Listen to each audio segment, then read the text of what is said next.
Good morning, I'm Nivareti Manu, and this is your morning news fix for Friday, 24th of May. In this update, French officials have given a government flight the green light to evacuate more New Zealanders out of New Caledonia this morning.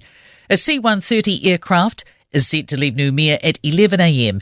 and arrive at Auckland Airport at 2:30 p.m. carrying 43 people. 6 people have been killed and hundreds more wounded in the riots in New Caledonia, triggered by controversial electoral reform. Meanwhile, French President Emmanuel Macron says police reinforcements in New Caledonia will remain as long as required. A 16-year-old boy has died in Dunedin Hospital after a violent altercation at a bus hub. Emergency services were called to the hub on Great King Street just after 3 p.m. yesterday. The boy was taken to hospital in a serious condition and died several hours later. Dunedin correspondent Callum Proctor told Mike Hosking a teenage male's been taken into custody. Police now looking to speak to any witnesses, and there were plenty of them, or anyone who has camera footage of the attack.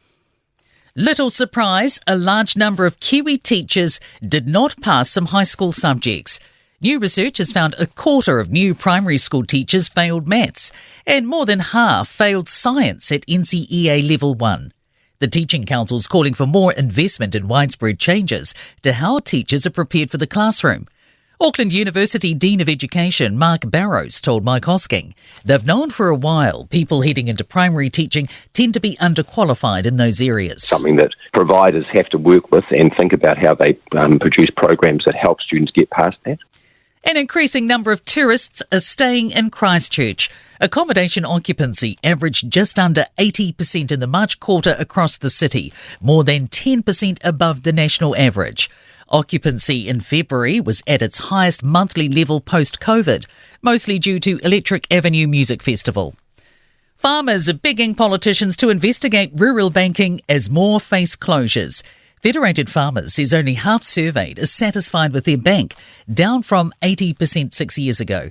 Its Commerce and Competition spokesperson Richard McIntyre says only 20% think banks are supporting farmers through difficult financial times. We have examples of farmers having to sell up, not because they were low equity or realistically high risk, but because they couldn't secure funding to cash flow themselves through the next couple of seasons. But the Banking Association says an inquiry would be premature. Association Chief Executive Roger Beaumont doesn't agree with the idea. I think it's important we don't get ahead of ourselves. The Select Committee briefing is ongoing, and I think it's worth seeing that through before deciding whether an inquiry into rural banking is needed.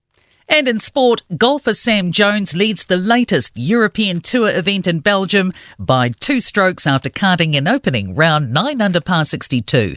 That included the first albatross of his career on the par 5 17th. Dragons coach Shane Flanagan's at a loss to explain conceding 7 unanswered tries in the second half of their 44-12 defeat to the Bulldogs in League's NRL. New Zealand Rugby Players Association board member and Blues captain Patrick Tuipulotu has issued a plea for the sorting of the sport's governance by next week. I'm Nivareti Manu, and that's your latest news fix. We'll be back with the next update at midday from the Newstalk ZB newsroom.